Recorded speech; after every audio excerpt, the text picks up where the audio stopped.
Our next guest is a veteran of the Clinton White House and knows a thing or two about handling a crisis in Washington, just about anywhere else in the world. Joining me now is Lanny Davis, the founder of Purple Nation Solutions and author of Crisis Cells. Lanny, great to see you again. Always great to have you on. You're the man I would go to in a crisis.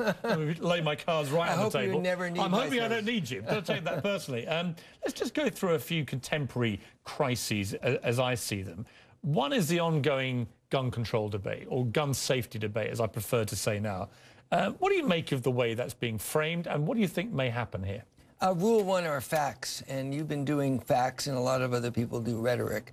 Facts is that background checks don't hurt anybody, help everyone, and there's massive public support for it.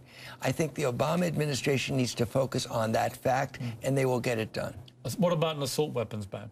Assault weapons ban, there is very little support for assault weapons. Most people wouldn't want to touch one, much less use one. The NRA is out of touch with 75% of every poll. Get that fact out and make sure the 25% know that they're outdone by, I almost said outgunned, yeah. By 75%. No, but actually they are outgunning in terms of the press and publicity and the message they get. The NRA wage a skillful battle. It's about politics, and you got to get those facts out. Right. Let's turn to the Catholic Church. The election for the new Pope is going on, but again tonight, another sex abuse case settled.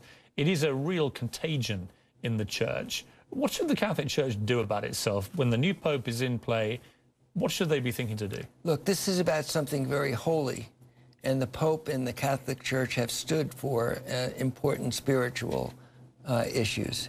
And what has been done within the Catholic Church is unholy. They need to use those words as a crisis manager. They need to have conversations with their congregants about what needs to be done, and then there needs to be a change of leadership.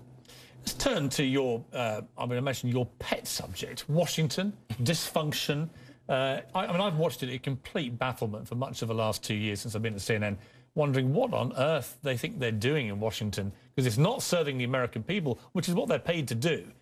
There's this big charm offensive by President Obama right now towards the Republicans, lots of nice bottles of Merlot over dinner and so on. In my view, long overdue. I think he should have played that card earlier. You can never beat a good chat. You know, Bill Clinton, as you know well, did a lot of talking on the golf course with his rivals. What should be happening next? What is the way through this impasse, particularly in getting a proper budget deal done, proper debt deal done, making sure the American economy is the focal point of how we move forward here? President Obama knows this. It's a surprise that he hasn't done it earlier. There are two models that worked in this situation. One was Ronald Reagan and Tip O'Neill cut a deal on Social Security where each one had to alienate their own base. Reagan increased taxes. O'Neill cut benefits. Both of them took heat. They made a deal on Social Security for a generation. Same thing with Bill Clinton and Newt Gingrich. Didn't like each other much, and Bill Clinton had to cut benefits and cut spending, hurting his own base, and Newt Gingrich agreed to raising taxes and balancing the budget, left $1 trillion surplus in the bank. Barack Obama has to stand up to the base. I'm in the base. He's got to stand up and alienate us, and Boehner has to do the same thing against Tea Party. It won't happen unless both sides are willing to stand up to their bases.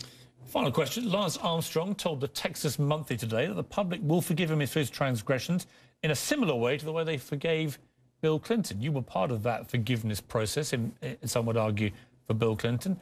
Has Lance Armstrong got that kind of chance, do you think?